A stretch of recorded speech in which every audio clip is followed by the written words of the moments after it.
nervous. No, I'm nervous too. No, I'm like, I'm sorry, I'm nervous now. I gotta go. Bonnie Raitt. I'm gonna go for a minute. Hold on. Can you All right. believe this? No. All right, this is happening. Hey everybody, coming to you live from Bull Moose Independent Record Store here in Scarborough, Maine.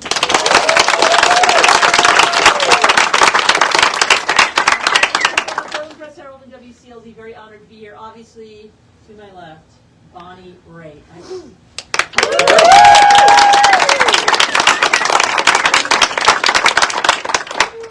Is the one-day anniversary of her absolutely fantastic record, Just Like That. Her 21st record. She's got a big show tonight at Merrill Auditorium. It has been sold out for a long, long time.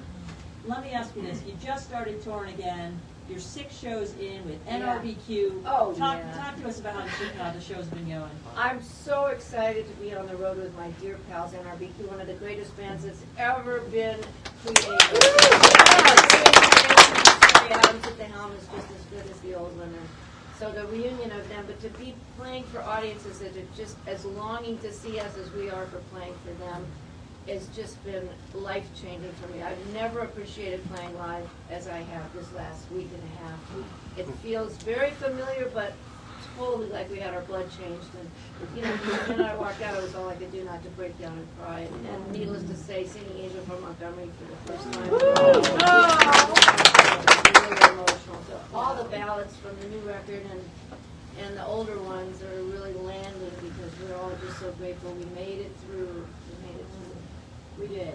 So let's not screw it up very well. You know, this was later, but you presented me with an irresistible segue. So Okay. I'm going to go for it. Because I know people are curious about it. I know I am. So Angel from Montgomery. My question is this. When, by the way, just for, you know, housekeeping, 1974 album Streetlights, and then on the 95 Live album Road Test, you're all like Bonnie fanatics. We know this, Aimsel. Anyway. I want to know what you remember when that song was brought to you. Whoever that person was, or whatever the song, like he himself said, "Hey, I've got this song." Oh no, I heard his first album and I knew immediately. Not only is it one of the greatest albums of all time, I mean, like Jackson Browne's, Richard Thompson's early records, all of their records subsequently. But the first time I heard about this guy, this singing mailman out of Chicago, and his record just. He got incredible reviews, and I heard it, and I knew I was going to sing Angel. And the minute we met each other, we were fast friends, and I said, I'm cutting that song. I started singing it even before I recorded it. Yeah, it was immediate. I knew it. And like you said, it's taken on a whole nother level of poignancy. Yes, since his passing, it's difficult to sing it, but it's also really appropriate to share with the live audience, because I recorded it in my house alone for a couple of tribute records, and right after he passed, you know, doing interviews about him. But to be able to honor that song and honor him for 3.5 minutes or whatever it is, it's been really healing for me, and I think for the audience as well. Yes. Yeah, and it's a song that I think we can all agree that it just never gets old because of the songwriting. Yeah, and you know, as a young woman, when I was a young feminist in my early 20s, just starting out the women's movement, our bodies, ourselves, asking for what we want in bed and out of it, and maybe you guys could wash a dish, you know. I was so moved that this guy that was basically my age had climbed inside of this woman's life that was stuck in a marriage that, you know, she just didn't have any alternative, probably, or, you know, it doesn't mean you don't love your husband, but it was kind of a dead zone there. And, you know, as a young person that had no interest in settling down, I just went, how in the world did you know, I kind of knew his family history, and it wasn't that. So, I mean, the fact that he was so young and empathized. And over the years, I've sung it to myself about, now, don't ever get in a relationship that feels like that. But over the years, when my mom was my dad's musical director and pianist, and raised kids, and, you know, it wasn't cool to be a strong woman in the music business and help your husband make managerial decisions, but she was that role in his life and always got pushed aside as a ball buster and get out of here, you don't have anything to say about this, we know better. But, and you know, I watched that as a kid, and subsequent years, you know, she really, I just sing Angel from Montgomery for her because she didn't get her due, you know, she didn't get the respect and the appreciation. Every interview I talk about what she meant to me, and then they would print up the story about my dad, because it was, you know, he was a Broadway star, and what it was like for a little white kid to be playing blues, that kind of got top billing. And I tried to tell her, I said, you know, this generation of your women that could not have it all and not have a job, and that you raised kids, we really appreciate the sacrifices you made. And now, in the subsequent years, I sing for all those women all around the world that can't get an education, all those young women in Afghanistan that their future is just completely, you know, arranged marriages at 12 years old and not being able to get out of a bad marriage or an abusive one. Wear a short skirt, drive a car, all that stuff. I've been singing for those women as well. So every few decades, it takes on a different color. Well, please keep singing it for us. And now I'll be singing it for John for the rest of my life.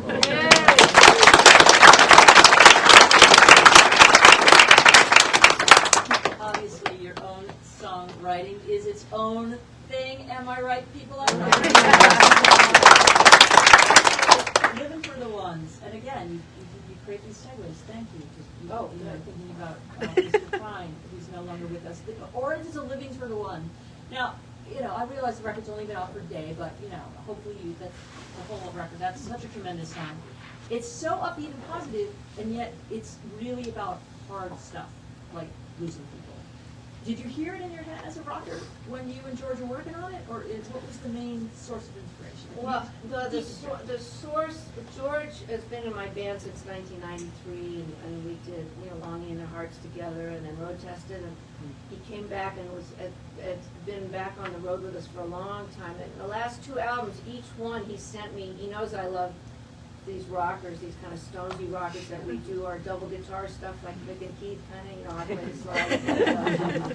And that groove is just fallacious, and I can't do a show without at least one song like that. So I asked him for tracks, and he would play everything and send them from his house, and I wrote the words to a song called Down to You on Slipstream.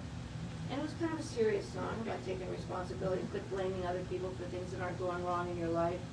And then Last Time was one of the most political songs I'd ever written, appropriate during the Trump administration, called The Coming Round is Going Through. And that was another thing. He said the track was not even a question of whether I was going to put words to it, because I had to sing that song. And he did it again. I said, hey, you got anything new for me? And I knew I wanted to write a song about I'm living for the ones who didn't make it.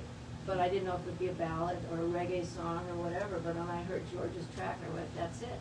Because the satisfaction of singing Spit of Love or the Coming Around is Going Through, when you're pissed or you're upset or you have something that's hurting you really badly, it's great to rock out to it. I mean, it's why the blues feel so good. Yeah, there's a cathartic element to something more upbeat. I mean, the ballad is its own thing. Yeah. But when you take it, So, well, I mean, this has been a very cataclysmic time, and there's a lot of strong emotion. And whenever we start to bitch and moan, remember the ones that didn't make it, and that's what I'm singing it for myself as well as everybody in the audience. I definitely have a couple more album tracks I want to ask you about, but being mindful of the people who wrote such great questions. Other than your parents, what was like the first musical influential moment? Do you have like any childhood memories that you're like, oh yeah, stick out that you can share with us?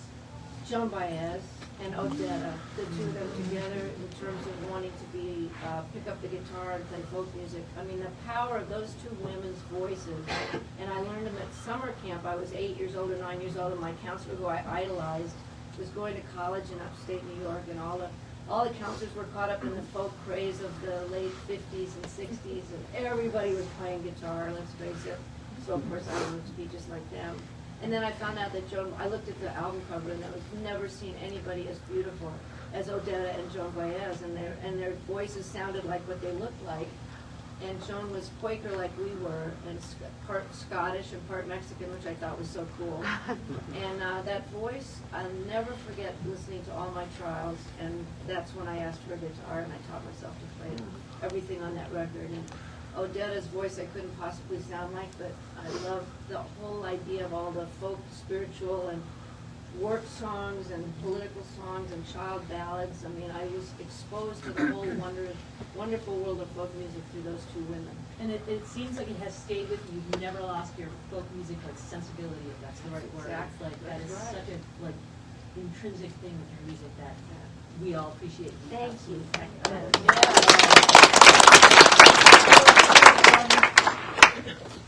I was thinking about the track Down the Hall. I read that, Bonnie read an article in the New York Times Magazine about a hospice situation at a prison, and I read it today, and she cried when she read it, and I almost cried. Can you tell folks who are out on the world about that experience of reading the story and writing the song? Well, it came out in 2018, and I love the New York Times. I love reading the whole paper on Sunday. Well, the parts now I don't read the front page until like much later when I can simmer down and not my pain in my life.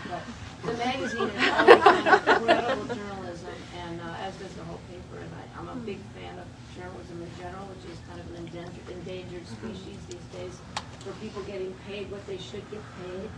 But anyway, this article, I don't know whether the editor assigned it or whether the writer and the photographer on their own. I've yet to connect this with, because she's dealing with some health issues. The most incredible essay about Vacaville Prison in California, this program that I knew nothing about, where the prisoners volunteer to be with people at the end of their life.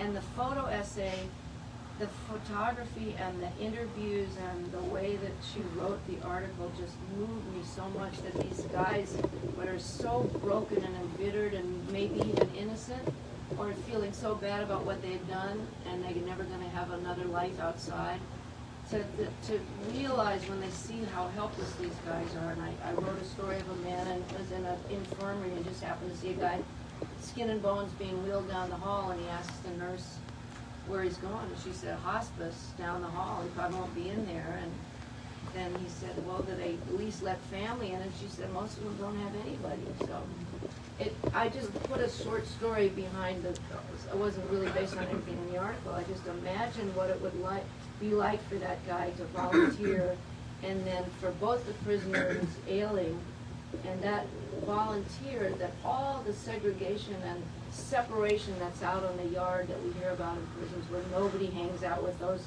this gang doesn't hang out with that gang under, threat of great physical harm, that all that is away, and just like, Jesus washing someone's feet, it just all goes away in those last moments, for someone to be there for someone else and redeem, not even thinking about redemption or getting paid. They don't get paid. They don't get a lesser sentence. They just do it because it's out of the love and compassion in their heart. So I'm a listener myself now, talking about it. Talk amongst yourselves. It moved me very, very much, and I thought it was great, and inspired by John Prine. I thought it was a great subject for a song. And it turns out she was right. Probably my favorite track on that record. It's awesome. And look up the article. I trust you all. I out have there. a credit in the album notes that talks about the program, and it turns out there's 75 prison hospice programs all around the country. So what a wonderful story. Like we're reading about the prisoners that tame wild horses and take dogs and train them to be service animals. I mean, and gardening and organic gardening. I mean, I'm so relieved that there's some rehabilitation and redemption and possibility for fellowship and giving back in the community from people that have been thrown away through no fault of their own sometimes. I know the emotions are running high, so I'll just keep going with it, right? Yes. So, not only who is John Prine in 2020, but Toots Hibbert. Can you talk from Toots and the Maytals? And the song "Love So Strong" was written by him, right? Yes. And can you talk about your friendship with him?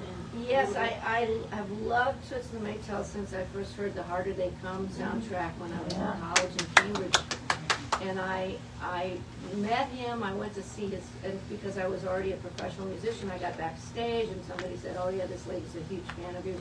And I told him I was going to cut "True Love Is Hard to Find," which I did on my Nine Lives record in '85. And we talked about working together. We eventually played festivals in Europe together, and I would come and see him in San Francisco and LA, wherever I was. We cut 2 duets together, one on his Grammy award-winning album, True Love. True Love is hard to find, we cut together, and then we cut Premature on a subsequent record, and then we had plans to cut Love So Strong, and he passed away last year, so along with John and Oliver Mchikuzi from Zimbabwe, another collaborator and friend. Losing Toots, one of the greatest artists of all time, of any genre, just, and such a wonderful man, and like John, had come through some health challenges in recent years, and come out the other side, and we had big plans to do stuff together, and so I recorded the song anyway, and celebrate every moment that we had with him and every record that he made. How was that recording session? Oh, it was fantastic. Yeah. It was not sad, it was joyful. Yeah, Yeah. that's lovely. Yeah. The title track, here's a question from one of the fans out here. The title track, I love this one, of the new album, just like that. Did you make up the name Olivia Zand, or is that based on a true story? Where'd that name come from? Oh, out of my little noggin. It had to do with phonetics, you know. Listening for da da da da da da da da Olivia. I like the name Olivia. I had it Sands, and then I looked it up to make sure. Turns out there's like a #1 book author with 50 books named Olivia Sands. I went, okay, let's leave that one alone. And then I just changed it to Zand because I looked that up, and I'm sure there's somebody with that name, and forgive me if I used your name, but it won't be in vain. Everybody is open to you just changing the spelling of our names a tiny bit. If you need to tell your next record, we're all available. I want to talk about the, so recently the Grammys, do y'all watch the Grammys? That was a lot really cool stuff happened.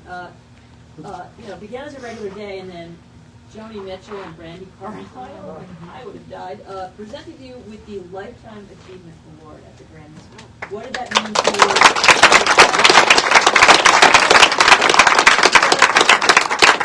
There was 6 or 7 other people that got Lifetime Achievements, as they do every year, and usually there's a ceremony the day before the Grammys where you actually get to make a little thank you speech, and somebody pays tribute to you, and because of COVID, they couldn't do it. So they just acknowledged it in the show. Joni congratulated me, and I congratulated her for being the Music Cares Person of the Year. And then we both got to introduce Brandy Carlisle.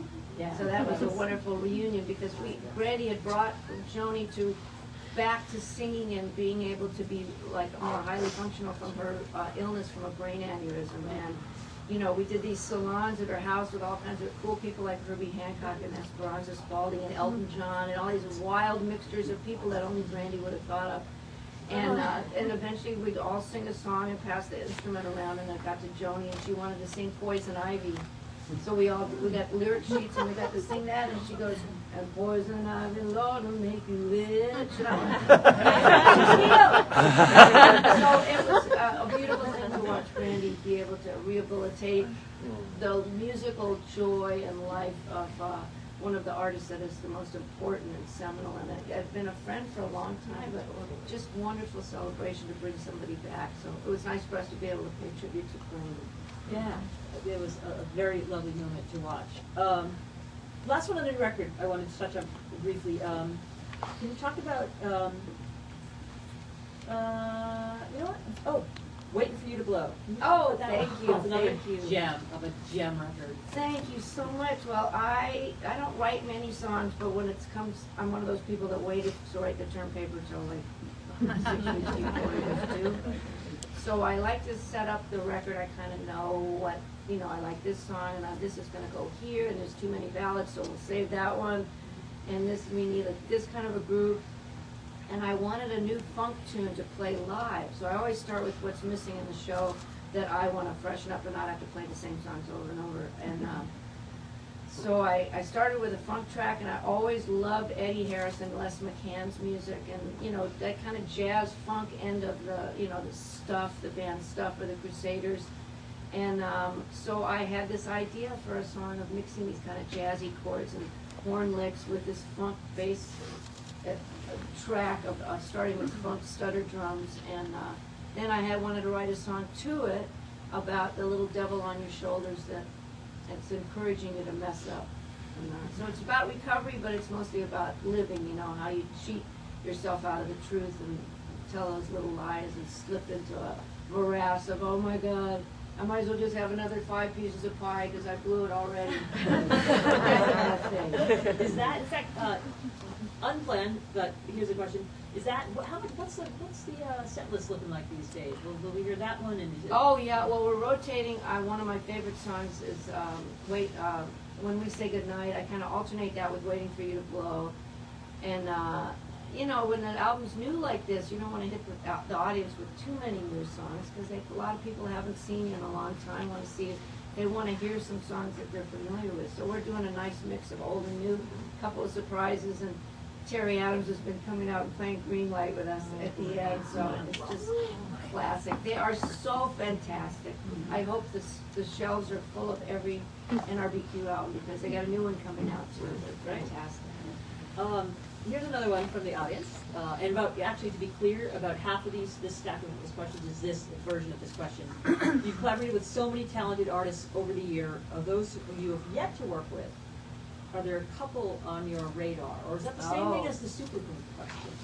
Well, that was different because I was thinking about the chemistry of those people, whether those women would get along. Rounding out the right musicianship for the band, somebody on piano, somebody on this. Yeah. You know, can I have more than one person? You're probably right. You can have. I love Bruce Hornsby. He's my favorite musician, and he played so beautifully on I Can't Make You Love Me. I would love to collaborate. We have collaborated on his record and he on mine, but more with him. Habib Kwate and Paul Brady from Mali and Ireland. Like to do a little bit more with those guys, maybe even together. If we could reconstitute the WOMAD Festival, that would be so great. And other than that, there's just a whole slew of young, rootsy Americana artists that I just knocked out by that I hope that will unfold, you know. Yeah, I hope they'll take my call. Yeah, there you go. Yeah, exactly. All right, since you mentioned I Can't Make You Love Me, which I always like to credit songwriters, like that's admission.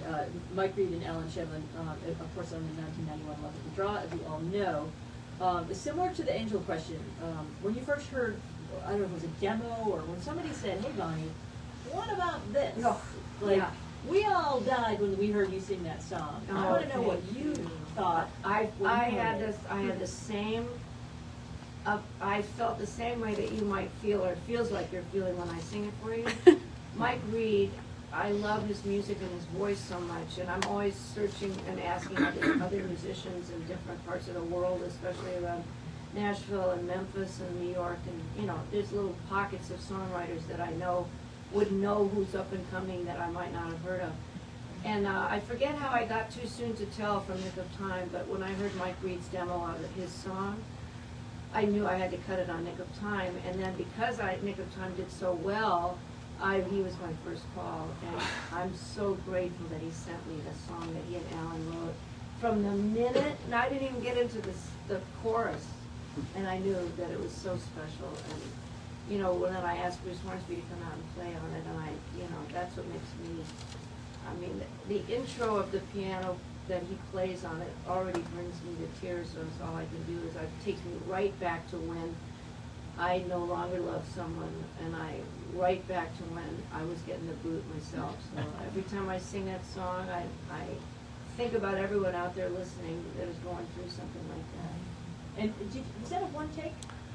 Pretty close, yeah. I remember throwing the headphones down and running out of the room. we had tried it some different ways with more rhythm, and we tried a few things that just weren't working, but by the time we got that, and that perfect arrangement of it, it was where the song wanted to live. But that Hornsby piano arrangement, it's not just hit you over the head, it's just so, so nuanced. We didn't do the R&B thing, but it's been covered since by wonderful versions with George Michael and Prince, and I just saw on the internet that Susan Tedeschi and the Derek Trucks band I started debuting the song, so I can't wait to hear that. And then some of us were at the Gladys Knight show.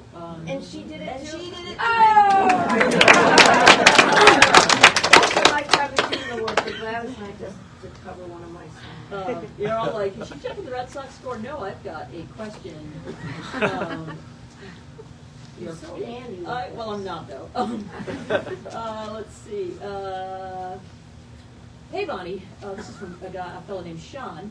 April 13th would have been, by the way, 5 minutes left on this thing, would have been Lowell George's 77th birthday. I've read where you said he was the best singer, guitarist, and songwriter you knew. Can you share a memory? Oh my gosh, I'm so, we lost him in 1979, and it was just so, like Stevie Ray, there's some people in my life that were gone that meant, the older blues people that I was sorry to, like your parents and your grandparents, there's a natural ebb and flow to aging and signing off, but knowing when people are cut down too soon, it's just heartbreaking. So I would say my memory is listening to the demos of his songs before they got on the record, being close enough to be able to say, with the drum machines, he would be really creative, and he goes, well, how about something like this? And then he might get a little private preview of some kind of incredibly complex thing, and then he would just play that slide. And, there's nobody that has it all together in a way that gets me as much as Lowell. And I miss him all the time. Thank you for asking, Sean. Yeah, thank you, Sean. From Kate in our audience here, how do you recharge your creative energy in order to keep your passion for music alive? I like that. I can't even wake up in a day without knowing that one of the cool things is, caffeinating. And then another thing is knowing that at some point I'm going to get to play some music that's just going to thrill me. And it might be from, Chet Baker or Madeline Peru or some African Soweto beat music. The world of music and the emotional effect it has on me, that's how I recharge, is knowing that the array of music that we have here. And that's, and then to get to play it at night instead of having to sit at home and listen. Really, really good. I recommend it. A memoir? I have not, but every time I come out with a record, I do so many interviews for so many months. I'm kind of tired of talking about myself. I feel like I've done extensive pieces in performing songwriter, and Mojo did a big piece, and Stereo Gum. I've done long ones, and then people keep saying, but nobody's seen that, and if you don't do a documentary on your life or a memoir, after you're gone, people will tell stories that aren't true about you. So at least just for even setting the record straight, while you can still remember. So I might get up, but right now I'm just so over myself. Thank you. I'm thrilled that people are interested in what I have to say, but I feel like I'm just going on too long. Do you have, this is fun, Margie. Do you have any pre-show rituals that you could share with us? Well, I didn't used to warm up. I used to just sing easy songs early in the set. Among my peer group of our aging gracefully group, all of us admit now that warming up for 15 or 20 minutes, making funny noises in the bus, or I ride my bike around during the day before the show so I can yodel and do all kinds of weird glug noises. So I warm up. I meditate a little bit. I get really excited. It's just, it's like a slow build. I'm glad to have hair and makeup to do myself, so I have something to do instead of getting pacing. But it's not nerves. It's just excitement, especially now. Yeah. What do you feel like when you're walking out on stage, like tonight? Totally like a badass.